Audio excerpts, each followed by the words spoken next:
All right. So this is a YouTube exclusive. So we want to celebrate that we have 100 subscribers. We're a little over now. We have like 112.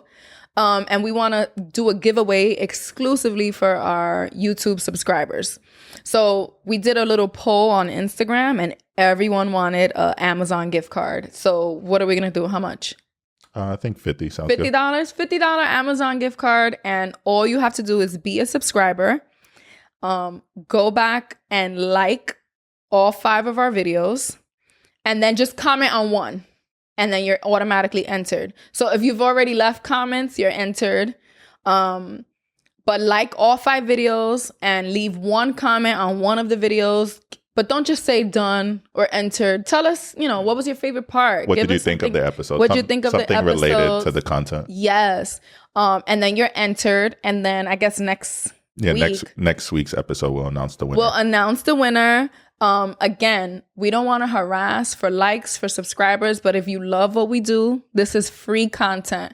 Pay us and just giving us a thumbs up on our videos, leaving us a comment, and subscribing. Also share. Tell a friend, share the videos. We're really excited to keep doing this, and we just need your feedback. Thank you. $50 Amazon gift card giveaway exclusively for YouTube. Now enjoy the actual episode. Bye, guys. Peace. Miss Stephanie. Mr. Travis. We're live. Why you call me Miss Stephanie? I don't know. I just feel like it's like this is business. We're ready. We're live. We're live. We're live. Welcome back to We Still Like Each Other, the podcast, episode 5. Cinco. Mini milestone for us. Yeah. I'm hyped. I'm excited too. Again, I'm Stephanie. I'm Travis. At With The Works on Instagram. Trav, you nerds. Yes. Welcome back. So happy to have so many listeners that keep coming back for more. So yeah, you ready to get into it? Let's get it. All right. So how was your week? Good week. Still at work. You're still home. Mm-hmm. Summer break. I'm very envious of you. Yeah. But I did start my 2-week vacation, 2-week break, not, staycation. So it's going to be nice to have that mental break, that physical break. Yeah. Eli, our son, he's been like, so it's always me, you, and the baby at home, meaning the baby in my belly. And daddy goes to work. He's noticing it. That's life. Yeah. So we've been enjoying our time at home. How was your week? It was pretty good. Better than last week? Better than last week, emotionally. Definitely better than last week, but I feel like it could still be better. Okay. Right? All right. So, really quickly, I wanted to touch base on some news that we all received, that they have extended the pause on student loan payments as well as the interest up until January 31st, 2022, which is a big deal. I know that when that first came out, I think Trump was still in office. And then when Biden came in office, we all had our high hopes that he might eliminate student debt, right? So I have exactly $15,000 left in student loans that we had intended to pay off aggressively back when we paid off our student loans. Back when we paid off our credit card, sorry. But with the pause on the interest. We were hopeful. And then with Biden coming into office, we've been holding on to hope. Like maybe those 15,000. Moneybag Joe was going to do right. Exactly. I'm still holding out hope. Let's see. Well, now we know that the pause is extended. So that's a good debate. Like, what should we be doing at this time, right? Yeah. Because some people feel like, well, I should take advantage of no interest and pay it off. Pay it off aggressively. So that way, every dollar I put to it is going towards the principal. I'm not paying any interest. Some people are like, you know what? Since I don't have to pay it right now, I'm going to focus on other money goals, whether it be saving up an emergency fund, whether it be paying off consumer debt with higher cards, debt with higher interest. So I feel like it just depends, right? Yeah, depends on what works for you in this moment. I don't think there's any right answer. But I know for us, we're just kind of like, we're just going to wait and see what they decide to do, because I would hate to aggressively pay that off. And then like, oh, guess what? We're going to, even if it's not the whole, like, what do you have, 15,000? I have 15,000. Even if they do 5,000, 10,000, I'd rather, let's wait and see, because I know there's arguments on both sides. Some people are pushing for it. Some people are very against it. So I think for us, what works best for us in this moment is just to, let's wait, let's see where the dust settles, and then we decide what we want to do after. Yeah, definitely. That being said, though, August, we just started a very aggressive savings plan. So if you listen to us on episode 2, we don't have consumer debt, but we do have the car now. Yeah. But we are not great at saving. Savings is our hardest thing, because we'll save some money, but then we'll make big purchases. So we made basically a 4-year plan. How old is Eli? Is going to second grade. So basically, we live in the Bronx. It's been my home forever. I'm a very proud Bronx girl. I love it here. I teach here. And if I continue to teach, especially in a classroom setting, this is the community I want to be in. But over the past year or so, the violence has been insane. Do you think the violent or the number of violent crimes has gone up, or do you think that we just live in this, this my phone has a camera world, or everywhere there's a camera, so there's just things that are hitting the news more? Okay. So I have a couple of different theories. So that could play a part in it. Yes, everything's being recorded. There's more surveillance. So there's more sensationalized crime happening that they can put on the 6 o'clock news, and it's going to make its rotations. The conspiracy theorist in me also feels like it has something to do with the man, whoever the man might be, pushing back on this whole defund the police movement. And they're like, oh, you want us to defund the police? So there is something to that, right? Okay. I don't watch the news every night. Every once in a while, we'll sit down and we'll go on YouTube and we'll watch clips. I was at work the other day having some downtime, and I'm looking at, I search Bronx news. I put it to like a week old stuff, and I'm just looking at all these insane crimes that are going on. But then I scroll down to the comments, and I'm 99% sure it's bots. But it's like, stuff like, where are the police now? Or just a lot of messages a lot of comments with the same message. A lot of them were attacking LeBron for, I guess, LeBron had said something about, you remember when that crime happened and LeBron was like, oh, nah, we got to get that person. And he got a lot of flack for that. So a lot of like anti-LeBron. So it's a lot of bots pushing. But wait, pushing what exactly? I'm pushing confused. A message of, oh, so y'all didn't want the police. But now y'all need the police. Exactly. So exactly. People trying to prove like, oh, defund the police is stupid. But I bring that up to say, it just seems like there is on your agenda. Exactly. My conspiracy theory. Yeah. So I believe we need police, but I also understand defund the police. They're not saying get rid of the police. They're just saying we need more money in education. We need more money in mental health. We need more school counselors. A lot of the crime that's concerning me currently in our neighborhood is young men getting involved in street violence, right? So that's bringing it back to the whole, our aggressive savings plan is, my son is in elementary school. Our son is in elementary school, and he's at the same school where I teach. I feel I love where I teach. I love where he goes to school. I feel like he's safe there. I don't see any gang activity or anything like that within our school community. When he goes to middle school, I'm going to have no control. And I do not feel comfortable at the state of the Bronx right now for him to stay here for middle school. And that's that age where, you know, you're hitting puberty, and I'm just not ready to let our son be in a middle school here where I don't have as much control as I have now in elementary school. Yeah. So our goal as of now is in maximum 4 years, we have to be out of the Bronx. Yeah. So he could be in a better school district.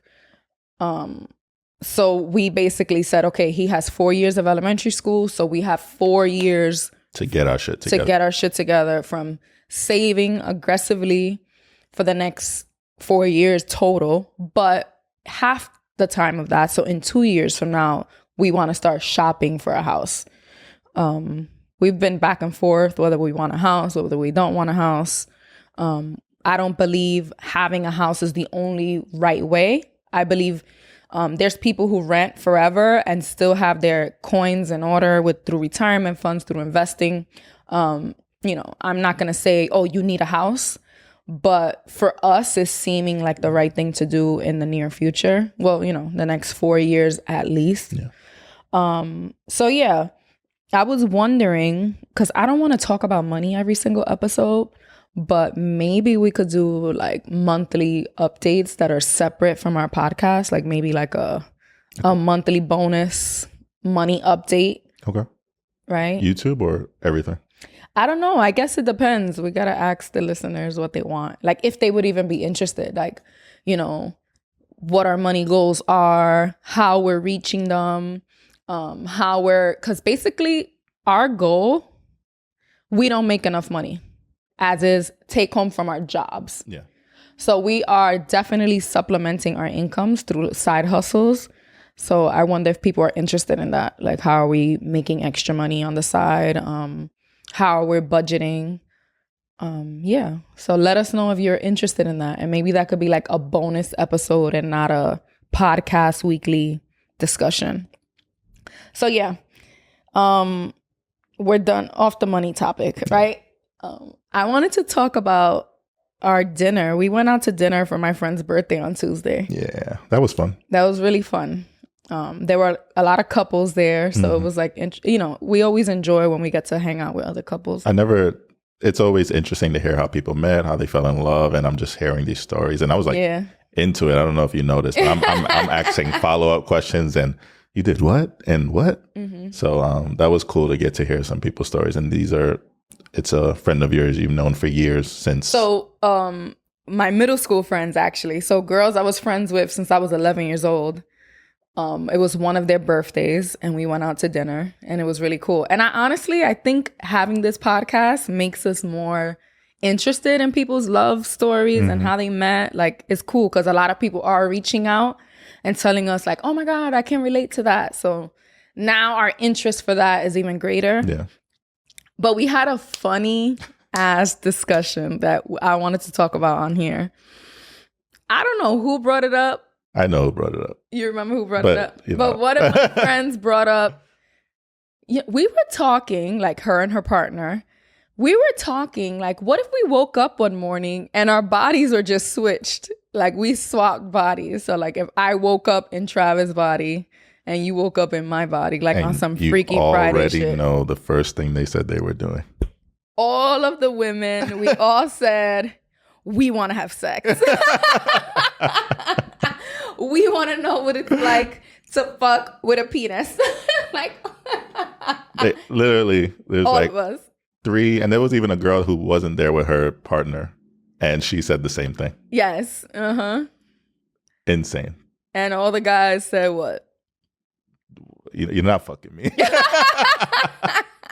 Like real. Oh my God. Men and their egos. Their masculinity is so sensitive. We don't get fucked. We do the fuck. Oh, please. Honestly, though, why not? I don't. So let's just say if we woke up in different bodies, what's the first thing you would do? Because I'm still me. Okay. I'm still mentally a heterosexual man. Okay. So the fact that I would say, yeah, you could fuck me with your penis, that's borderline homosexual. Yeah.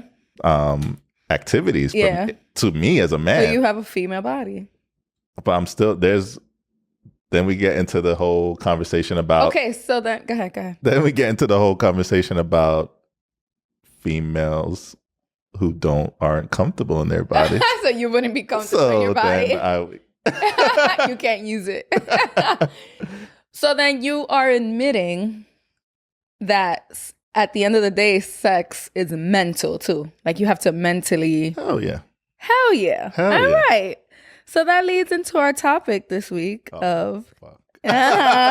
You see, he dug his own hole. Well, you know what?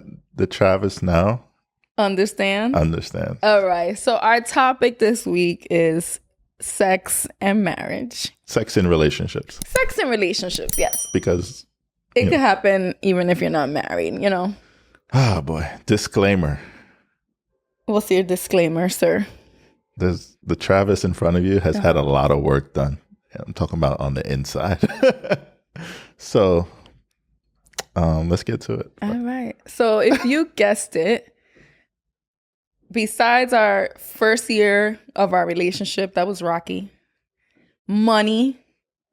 Sex is probably the next biggest, like, I don't even know how to explain it. Conversation The next biggest issue that we had to like overcome. in our relationship. And I feel like so many people can relate. I feel like so many people can relate, but like you've said, money, I mean, another taboo topic It's is talking sex. about Talking sex about or sex. talking about sex in a relationship. Because you'll And- talk go about, ahead. people will talk about sex freely, like, oh, I just fucked this girl or I just fucked this guy. And that conversation will happen a lot. But the long-term relationships, you rarely Sustaining passion in a relationship. you rarely have those conversations with your friends. What you do hear a lot of is people telling you, kind of like the whole point of our name and our podcast, We Still Like Each Other. People will say, oh, y'all having sex now. Oh, y'all having sex now. That's going to fade. Like, you know, the hate and the Yeah. negativity. I don't know That if you it's hear hate. a lot. I don't know if it's hate. I wouldn't say it's hate. I would say it's just people are jaded. People are having these experiences. It's not like you hear the same thing so many times from so many different It people. must be true It must be true for a lot of people. for a lot of people, yeah. So what I will say is that, you know, like anything, you got to do the work. Yes, you got to do the work. So let's go in order. So how was our sex life like when we first got together? So when we first got together, we were fucking like rabbits. Oh my gosh, babe. We were fucking like it was going out of style. Uh-huh. Like someone said, the earth is going to blow up in a month and you guys got to get the fucking out of your system. Y'all have to repopulate and the we world. said, we accept the The challenge. challenge? So would you say we were sexually compatible people? Yes, Okay. for sure. And then very early on, we even, you know, how we discussed bringing in a third. Mm-hmm. So that was fun. Mm-hmm. Like I've said before, not a necessity, especially once you experience it. It's just something different. Yeah. But back to us. Like anal.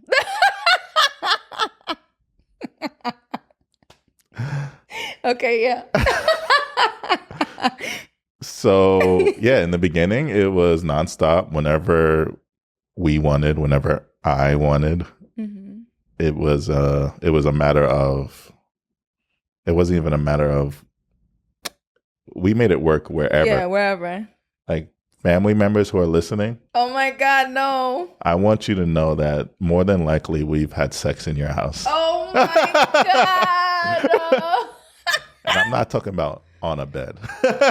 It's like in the bathroom. I'm or talking about something. like you give us a closet. And we were getting it Oh done. my God, this is embarrassing. Yeah, she embarrasses me a lot. So let's We should have put a disclaimer if your parents didn't want to listen to this because you know they watch. parents' houses, What?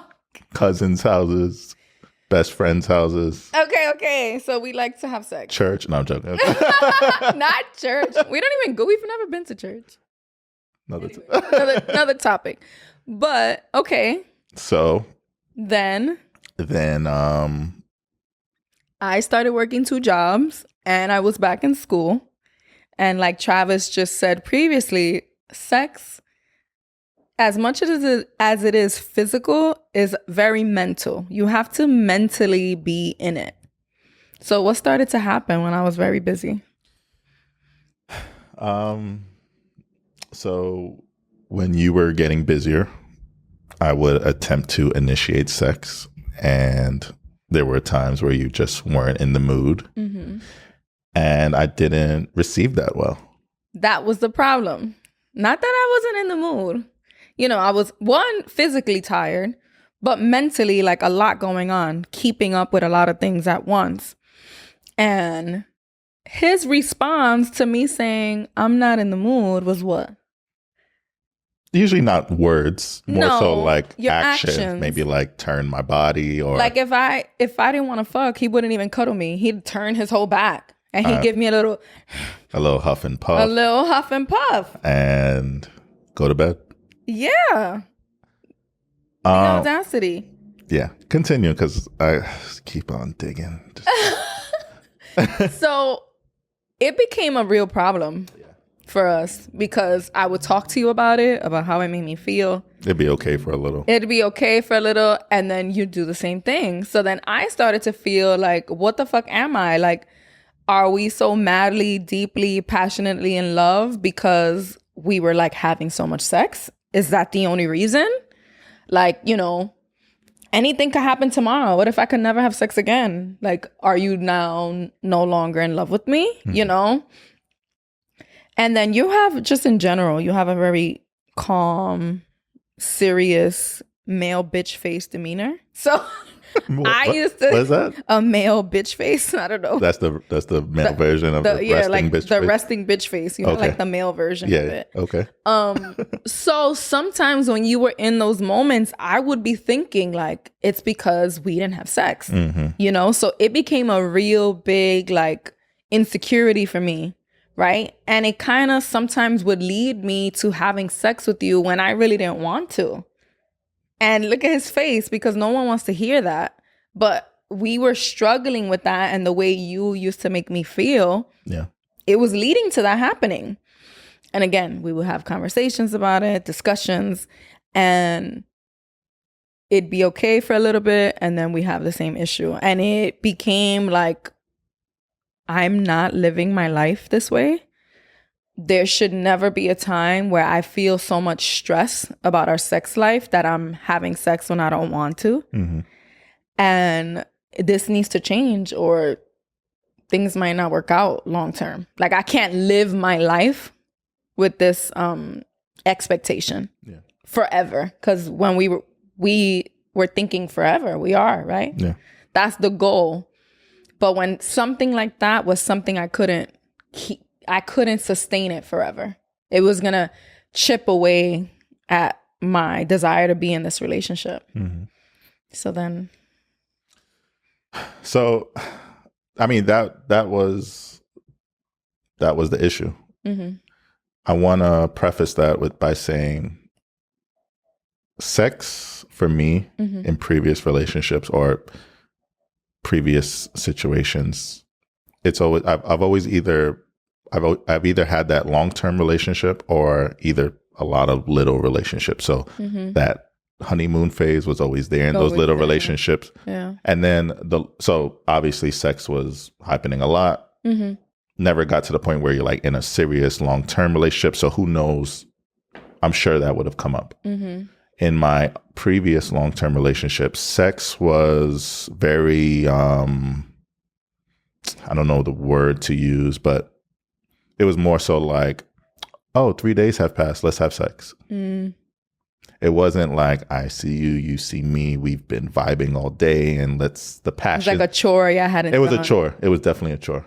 Perfect word. That's the word. Not saying it wasn't good. Yeah. I'm assuming for her it was good too, or at least based off her body language and things she said. But it was more so like, oh, 3 days have passed. So going into this relationship, it was still, we were still having the beginning honeymoon phase. Yeah. But then it got real, and then it got real, and we're together longer, and then you pick up more things, and you're not the type of person who's going to be like, oh, it's been 3 days. Yeah, no. That's not your personality.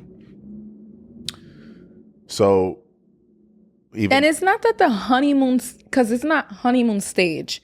Passion is something that has to be sustained in a relationship, no matter how long you've been. So I don't want to call it a honeymoon stage.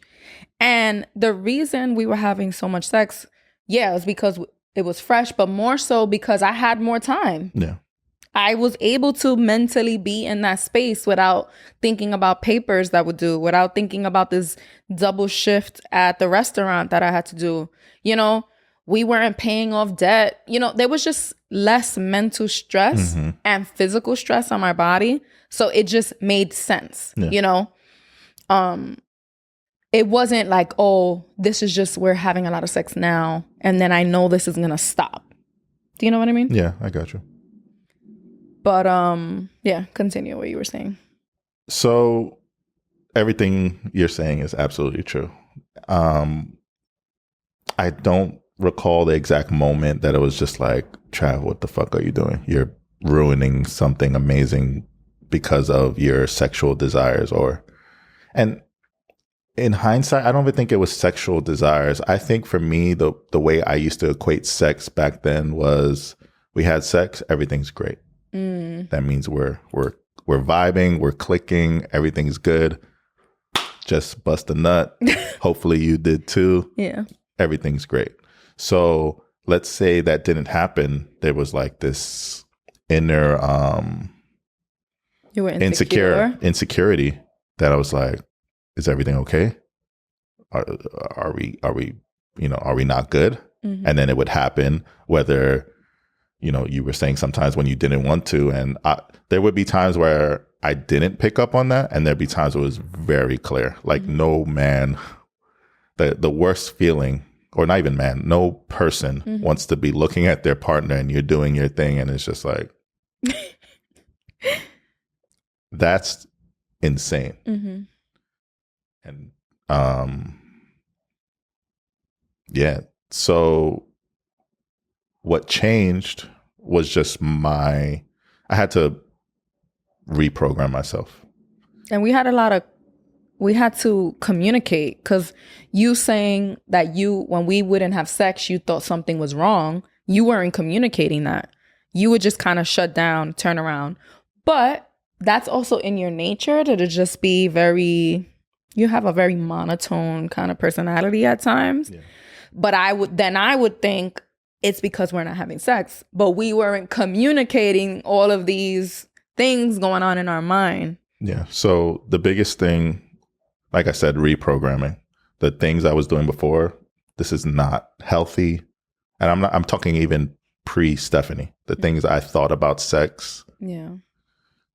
Learning that the word foreplay didn't mean sucking dick and eating pussy. Legit. Yeah. Up until a grown man, I thought, not obviously to me, obviously I knew what the meaning meant, but to me, what it meant sexually was you're just getting each other ready. But what I learned to understand is that you can get each other ready from hundreds of miles away. Yes, there was this video I recently watched, and it talked about foreplay begins right after you have sex for the next time, because it's not just physical touch foreplay. It's like those little things you do for each other, the messages you say, the way you speak to each other in your love language, you know, like people talk about love languages. If we've both had super busy days, we've had no communication, you're not going to just roll me over and I'm supposed to be ready. Yeah. You know what I'm saying? And for some people that works. Some people, no matter what's been going on in their day, you like blow some air on their genitals and they're ready, Travis. But other people need a little bit more connecting, right? Yeah. Like sometimes even me, like even if we're like in bed and we both know we want to have sex, I'm still trying to have a conversation with you first. Like, you know, how was your day? How you feeling? Like just a connection, you know? Because again, sex is so mental. So you want to make sure we're in a good headspace before we're having sex. Yeah. Are you embarrassed? No, I mean, like I said, about anything we've ever talked about on any of these episodes. It's like ripping the Band-Aid off. Like I hope that these stories help people who are going through these things or who could potentially go through these things, because this is real life shit. Yeah. So, I mean, now that I sound insane, can you like let the people know where we are now? No, we're good. Luckily, so far, everything we've brought up in this podcast, we've done the work. Yeah. We've gone through the communicating, the conversations, is this the end of us? And we've come over on the other side of it stronger and in a better space, you know? And I feel like sex for us, we both still love sex. But we are very aware of when we're going to have those little dry spells, and it doesn't really mess up our flow. Yeah. We're still affectionate. Still affectionate all the time. I guess the best example is there's some weeks, 7 days in a week, we'll have sex 5 days out of the week. Mm-hmm. And there's some weeks it'll be like 2 or 3. Yeah. And those are okay. And we don't even like really. I'm not counting. Yeah. Like I don't think about it. It's more so like, she'll probably more so nowadays jokingly like, yeah, it's been so what's up? It's been like 2 days, 3 days. What's going on? It's probably the pregnancy. But really not in a way that I feel insecure or upset, but more so like, oh shit, we've been so busy, we didn't even realize. I take it more like flirtatious. Yeah, like flirting, like that's, our foreplay. Like, it's been a while. So, yeah, it's, I love where we are now. Mm-hmm. I love our relationship with sex now. It's yeah. All good. All good. All good. All good. Exactly. All right. So now our favorite segment, the only segment we're doing today. Oh, so y'all can relate. So this segment has been getting so much positive feedback. People like hearing about other people's stories, other people's love, relationship, and dating stories. So we got 2 really good ones today. So before I start the first story, I want to ask you, because there's this term or this phrase that's been going around. People say, oh, she's for the streets, or he's for the streets. What do people mean when they say that? So for the streets means basically someone who's like sleeping around with a lot of people, mm-hmm. someone you would not want to be in a relationship with, mm-hmm. always on the scene, very mixy person. Okay. So someone you wouldn't bring home to mama. Hell no. All right. So this story is going to give you a whole different meaning of what for the streets should really mean. Okay. So this story is just, there's so many layers to it. I'm going to just go into it. And I'm going to say the man in the story is for the streets. The new version of for the streets, that we're going to change the meaning of for the streets. Okay. And this story is also funny because Travis and I always randomly will have conversations about catcalling. Like, why the fuck do men catcall? I always said I want to meet the couple or the married couple that are together because the man said pss, pss, or hey yo. And if you're one of our listeners, tell us. We want to hear it. Like we want to know if catcalling worked and y'all in a successful relationship. Let us know because we want to hear it. I don't get it. So, okay, this one dude catcalled me on my way home from work. Aside from being cute, his perfect smile caught my attention. I was single, so I was like, fuck it, let's do it. So it worked. We got to talking. I gave him my number. He takes me on a date to this Japanese seafood restaurant in the city, trying to impress me.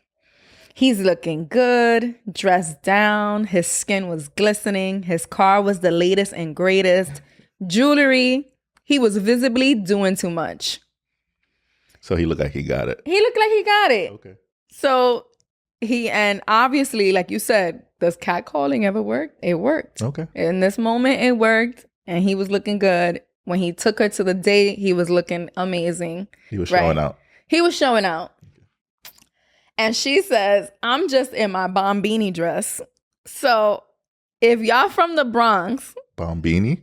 Bonbini. Bonbini. So Bombini, I got to explain what Bombini is. So Bombini is a store on Fordham Road, which is like a major street in the Bronx, a lot of shopping. And they sell pretty much cheap club clothes. Damn, I'm trying to think of the like Brooklyn equivalent. Like, so it's not like rainbow because it's rainbows. It's like rainbows because they have those everywhere, but it's like a different vibe, and it's a Bronx staple. Y'all have Telco? No, I'm thinking Telco, Brooklyn people. But it's where you go for like cheap clothes. Okay. But like dresses, like if you go into the club, and I respect it because a lot in our culture now, you can't wear the same dress twice. So if you're gonna wear the dress once, go get a $25 dress. Have you worn a Bombini? I did wear Bombini. Okay. Bombini, actually, I've always been this tall since like 5th grade. But I was like 20 pounds less. Like I was like 5'7" and 105 pounds. So jeans for kids were way too short for me. And women's jeans were way too big for me, too wide. So Bombini made women's jeans that were size 00.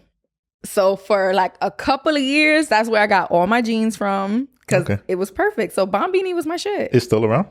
I know they had a fire a couple of years ago. The Bronx, Twitter and Instagram was going crazy. Bombini caught on fire. I think it's still around. I'm not 100% sure, but it was like the people know. Fashion Nova before Fashion Nova? Yes, it was the hood Fashion Nova before the internet. Okay, I fuck with it. Exactly. All right, so I went on a whole tangent about Bombini. BX, you already know. So, nonetheless, the date was great. Good laughs, good talks. We get back to the Bronx to his building, and we walk to his basement apartment. Cool. I've seen some fly basement apartments. I had a basement apartment. Whatever. But walking into his place, she put the green puking emoji. The smell. The horror. As much as I didn't want to judge, bro. Oh, is she saying the building or his actual? His apartment. Ugh. Okay. As much as I didn't want to judge, bro. His bed smelled like he sprayed Febreze to cover up the musty. Not the Febreze. To cover up the musty pee-like stench. Like it smelled like he just cleaned up on top because a guest was coming. He did a surface level cleaning. But the clean was still dirty as fuck in all caps. I asked for water that I for sure was not going to drink, only to have a chance to text my friend for a way out. So this is why I say for the streets should have a new meaning. Because he looked good only for the streets. Only for the streets. How dare... And what pisses me off about this is clearly he has money enough for a nice car, for jewelry. If you plan to bring a girl home, why not pay $200 for a cleaning of your apartment? Or a hotel. Period. A hotel. He's for the streets. He's for the streets. So she fucked him. No. So she basically, when he went to get the water, she hit up her friend. Okay. To make up a lie. I had her call me and fake that my grandmother was in the hospital. Oh, not grandma. Rest in peace to my grandma that passed before I was even born. Okay. So she was already dead. No bad jujus on anybody's grandma. And I hopped up to go. He insisted on driving me and I was scrambling for an excuse. But in the end, I had him drive me to the nearest hospital close to my house. I waved goodbye, walked in only to exit out the back and walked my ass straight home. Never answered his calls or anything. Straight ghosted. There was no real reason to keep things going because his place looked like that while being kidless. I can't picture myself with someone who lives in these conditions and thinks it's okay. I remember one time I was going to spend the night with some girls that I don't know, but I knew. So my friend, it was her friends. Okay. And they live like in the city, like Midtown. So I was like, oh, they got money. Rent in Midtown's expensive. I didn't even want to sit from how disgusting the apartment was. So I can totally see it. You see the picture. And these girls that we were hanging out with were getting us into VIP for J. Cole's album release party. This is where I met Drake and J. Cole because we were in that VIP. Yeah. But these bitches' house looked like exactly what this girl's describing in this date. For the streets. So that's your new meaning. That's my new meaning, is for the streets. Like, y'all look good, but only for the streets. You can't invite people over. Why would you invite me over? Why would you offer to have girls spend the night in your house? I did not stay there. Not at all. Anyway. Yeah, so she's like, I can't imagine if his place looked like this without children. Because, when you have kids, your house gets messy. But there's a difference between messy and dirty. Like, you don't need a ring around your toilet. Even if you got kids, it doesn't matter. So, yeah, basically, this story gave me a whole new meaning for the streets. Okay. Do you know anyone like that? Personally, no. Okay. I don't think I've had any bad experiences with people in dirty apartments. Like I've been my fair share of messy, but never dirty. Mm-hmm. Yeah, he fumbled the pussy that night because it sounds like she was into him the way she's describing it, and his apartment just scared her. The apartment dried her up. I feel like a lot of people that won't bother them. I feel like there's people out there who are okay with that because I'm sure he's probably done it before. Yeah, but like she said, I don't know, it was one date, but she was also like, imagine if I get serious with this guy. Like, how is he gonna keep our place clean? Like, she was already. But what if some people are like, you know what? I could fix this. I could be I'm the missing puzzle to his. The thing is, like, we've all seen people who are at least front in the beginning, like, yeah, he half-assed it. The Febreze, the apartment still smelled like shit. Smells like pee. Like, he wasn't even willing to put in the effort to front like he was a clean person. So, and then get into the relationship. And then she'd be like, messy. This nigga's messy. Yeah. Travis and I are both messy. Yes. Like, messy, not dirty. Not dirty. But like, shirt off, throw it there. Like, while I'm getting ready, like, my 3 outfits I was thinking about is there because I'm also running late and I can't put it back till like the next day. But that kind of messy. Eventually is like, all right, now it's time to put all these clothes away. But I can't stand a dirty bathroom. I can't stand leaving dirty dishes or the garbage overnight inside. So yeah, I'm not dirty, but I am messy. Like, for example, my desk, I tutor, even though I'm not working over the summer, I'm tutoring. And I have like 2 folders out from yesterday's tutoring sessions.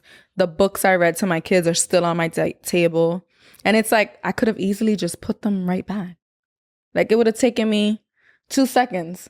But my initial instinct is to just get the fuck up and leave it there. Like, I'm done. So I am messy in that sense, but not dirty. Like, no. Mm-mm. I hate when the bathroom smells. I wish we knew the age. Yeah, that they were. I mean, not that it matters a little. It does in your upbringing, because I know I'm the eldest of 5 and my mom always worked, sometimes 2 jobs. So I grew up learning how to clean early. Like, I was cleaning the tub by like 7 years old, scrubbing the tub with Ajax and bleach, scrubbing my stove. I hate when people's stoves, like the ring around is like dirty with food. Pet peeve. Dirty microwaves. No. So all that stuff. But I went to college and I had another Dominican roommate. Every couple of weeks, we literally emptied our dorm and mopped and dusted, like, took everything out. And then that upstate dust that gets in your house is different than the city, because it's more nature. I don't know, but it used to get dusty faster. So we would literally empty our room, especially in college. She was from the city as well? She's from the city and she's Dominican, raised the same way I was. We would literally have the whole thing smelling like fabuloso. Like, it's just in us. But some people aren't raised that way. Yeah. And some people in college, their room was fucking nasty. Or some people are like very spoiled growing up where they never had to lift the broom. I've heard stories of people who didn't change their sheets the whole semester. You know what's to go a whole semester with one set of sheets? Or you could have one set, but you're washing it at least. If you're not having sex, you could go maybe 2 weeks without washing your sheets. But ew. No. Yeah. Some people's for the streets. You can't bring them back home. You could go on dates with them. You know, you could go out, but you don't want to go back to the sheets. Only the streets. Okay. All right. So the last story, the second story. Before I read it, I want to ask you something. So have you ever stopped talking to someone because of their interest? Like maybe they like something that you couldn't get into, or because their lack of interest in something that you really liked. Like if someone hated Drake. That would be a deal breaker. You know, it's funny. I've never dated someone who's like really been into the same things as me. Okay. You know, my nerdy shit, games, technology, anime. Like I've never dated someone who's been into that. I know there are plenty of women out there who are, but I've never come across it. And it's never been a deal breaker. You know, I think you've accepted those things about me and you just kind of let me like have my time with them. And sometimes I'll, you know, like even now we'll like watch like Marvel TV shows together and like I'm explaining the lore to you and you're into it now and then. So, but not anime. I don't get it. I something I don't get and I don't care to get. And what's crazy is that now the younger generation, they're into it. Like when I was young, only the nerds like Travis are into it. Now it's like everybody, all the girls are into it. Like, so I'm assuming that there's substance to it. Yeah. But it's just something that at this point, at my age, I have no interest. You could like it. But that being said, we like the same music. We're into the same like fashion sense to a certain degree. Our families are very different, but the root of our family structure is similar, and you know, we Black. So we have a lot of you Black like this. You know, we have a lot of similarities that even though I'm not into anime or some nerdier stuff, it doesn't really take away from all the things we do have in common and the things we can enjoy together. Yeah. And like she'll put the effort into things that I'm interested into. I have interest in. You've gone to Comic-Con with me. Once, but I'll never go again. But you did it. I tried. Yeah. What have I done for you? And I did not like Comic-Con because of the nerdiness of it. Because I like you said, I like the Marvel movies. I like the DC movies, the shows. I could get into that kind of stuff. It just felt too commercialized. It was like jam-packed. And it it felt like a big money grab. Yeah, like every table, people just trying to get you to buy things. Like I didn't see the fun in it. You know, like I thought I'd see more people dressed up and you'd get to take more pictures with people. And it was literally like you were packed like sardines, just passing tables of people trying to sell you shit. That's where COVID started because it was clearly before COVID. So that's why I wouldn't go. Yeah. Not because, oh my God, it was just these nerds and I couldn't stand it. No. Yeah. It was just, I didn't like the vibe. But I appreciate the effort. Yeah. But yeah, it's not a deal breaker. If you didn't like, I'm trying to think, like even like fashion, like it might be rough now that I'm thinking about it.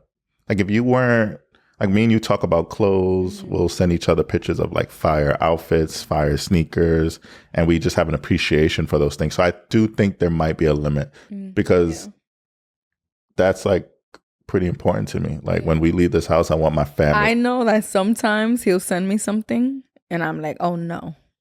I'm like, that looks good on that person, but I don't want to see you in it. And I know sometimes you'll be like, this bitch.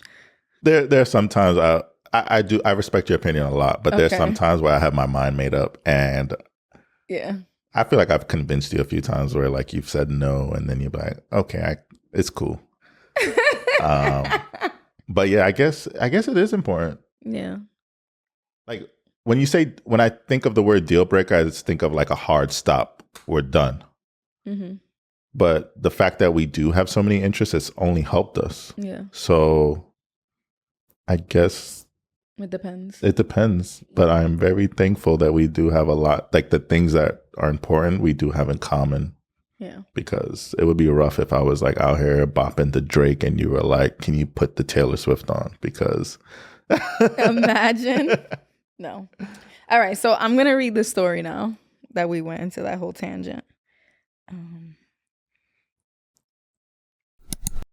So let me skip the first line because it kind of gives a spoiler. Okay. It wasn't our first date, but we were dating. We met online, eHarmony. Ooh. Don't judge me. I was done with these New York cats that didn't know how to respect the woman, no matter how fly she was. Cats fly? How old is this woman? And resorted to online dating, hoping that I would find some rare jewel of a man that lived far away from New York City. I know some people who could relate. They'd be like, ain't no man out here in New York. And would never rock Timbs or say that ass. See, that's where I kind of was like, come on. I say that ass all the time. So, okay. But that ass. I get, she was frustrated. Yeah. With these New York cats. Of course, they were both my kryptonite. So she was trying to get somebody different. Yeah, she trying to like the dead ass and the Timbs. She was trying to quit the drug. Exactly. It kept on calling her. Mm-hmm. You're gonna say something about her age again. I being around the way girl. Oh my God. I need me around the way. I like girl. it. Right? But I figured let's switch things up. So in the questionnaire, I said he could be from Timbuktu, and I was very intent on him being a Christian man.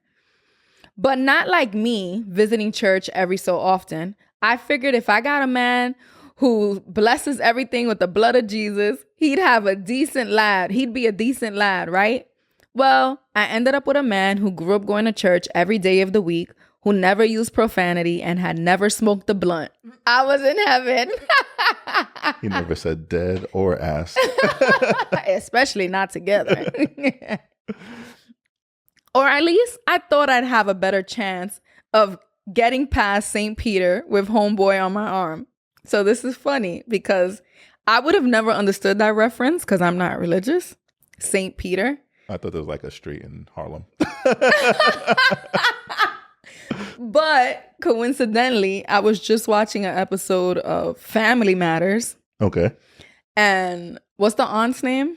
The sister that lives there? It's whatever. So basically... Richie's mom. Richie's mom, she's telling Laura that she's basically using Steve. And then so Laura has this nightmare, and her aunt, Richie's mom, she's like an angel and talking about her chances of passing through St. Peter's gates. Okay. So St. Peter, the reference. I got the reference. Okay. St. Peter must be like someone holding down heaven and deciding if you could get in or not, right? I don't know. Fact check that for me. Problem was he lived in Maryland, so we were on the phone heavy, and I was enjoying every minute of his wholesomeness. He invited me to New Orleans for Christmas, even though we were fresh. But who's going to pass up a trip? So I agreed. Our trip was great because he was visiting family, not his holier than now side. And they knew how to drink and play spades, so it was all right.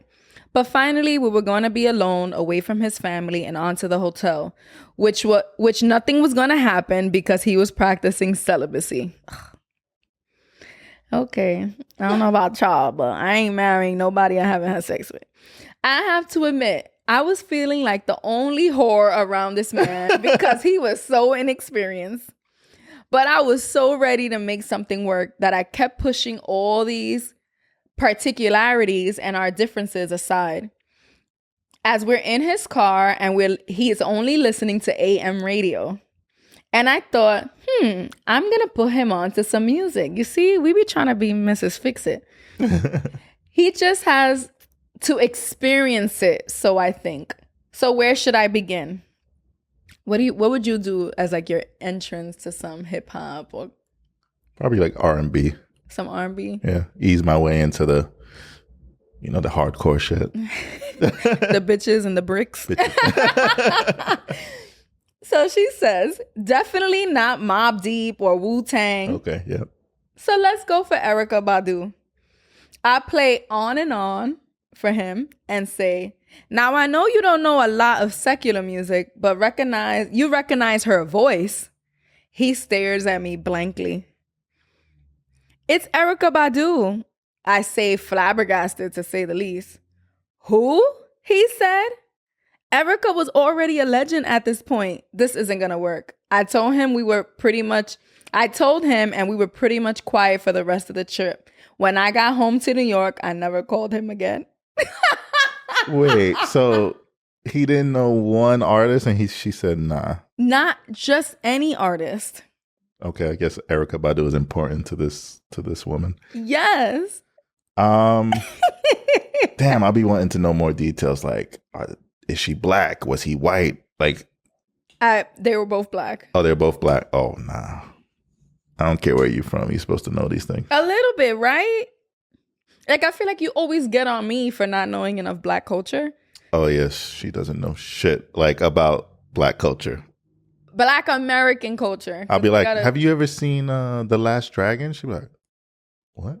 I'm like, Bruce Leroy. She's like, The Glow. But you gotta understand, I'm from a Dominican household. It's different. There's certain things that, I didn't experience from Black American culture until I was much older. Yeah. But back to her. I guess, shout out to her for realizing it wasn't gonna work. But it's also like she could have taken the time to teach him. Like, I feel like that could have been a fun thing because it's like, let's play this song. Let's go to this concert. Let's do this. Now it just opens up a whole nother world. I'm still semi-picky eater, but you love eating at different restaurants and trying new things. And I had to be open to opening up my palate. And I think Travis, from what you've met to Travis now, is food-wise is... Yeah, his family be like, he ate salmon? He ate lasagna? Travis ate that. I'm like, he's a grown ass fucking man that eats pussy. He can eat some fucking salmon, all right? Oh, it's a texture thing. You know the texture a vagina got? And the sazon that it got, if you heard last episode? Fuck out of here. You're not eating chicken tenders and fries at this restaurant. But I'm not going to let you shame us chicken finger eaters. It's fine. But if we go out to a nice place, then I can't even taste a second nice dish off the menu because you got chicken tenders. I will not let you shame chicken fingers. All right. Anyway. Back to her. Back to her. I feel like it could have been a fun experience for them. So she just kind of threw in the towel at the first sign of danger. You know why? It was never going to work. You know how those relationships that end for the dumbest reasons? That wasn't really the reason why it ended. It was a whole bunch of other shit. Or like when your job fires you on some bullshit. They've been wanting to fire you. Like, oh, we got that. We found a reason to, right? She clearly said men from New York that roll blunts, that say that ass, and wear Timbs were her kryptonite. And she went too far right. Like she went too deep just to try to get away from what she's used to. And the streets were calling her. It was pulling her back. Yeah. The other meaning of the streets.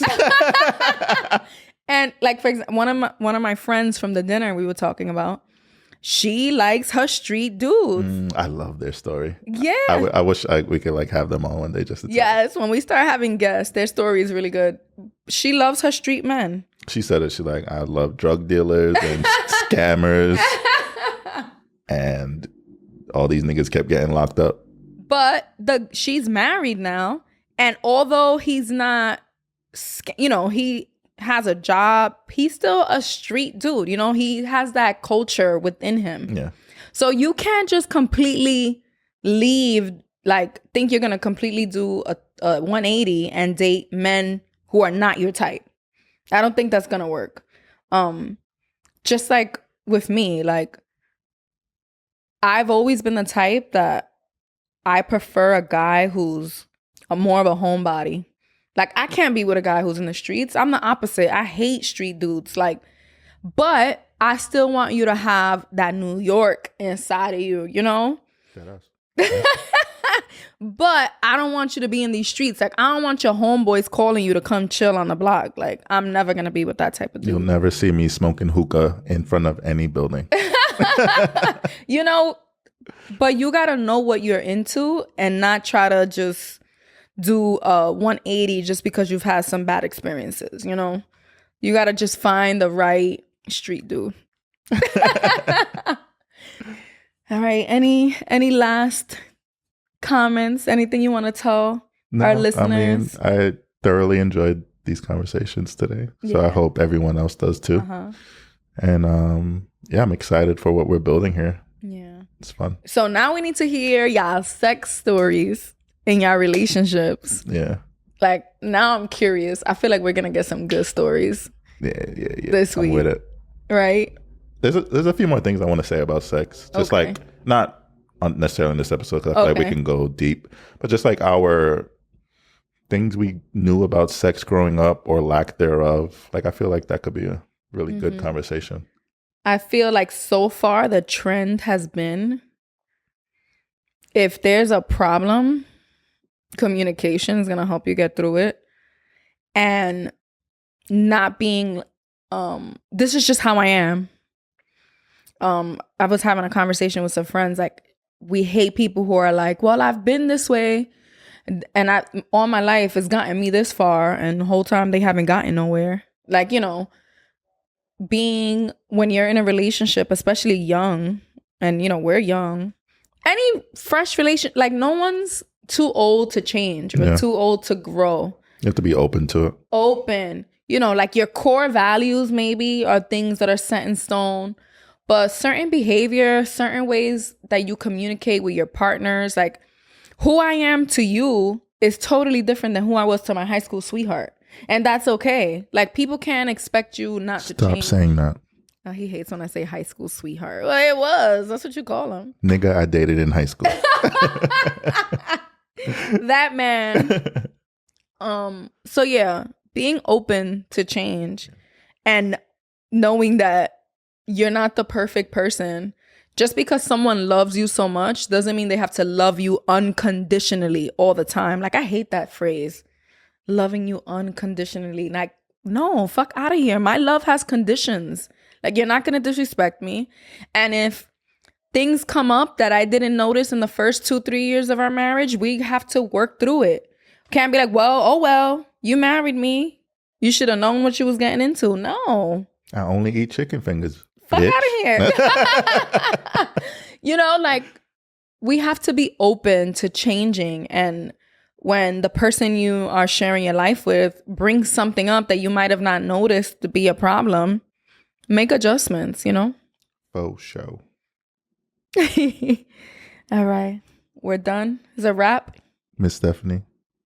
Stop calling me Miss Stephanie. My students call me that. It's so weird. Creepy. Yeah. I'm not getting laid today. Baby. Yes. Do you still like me? I still like you. Love you. Love you more.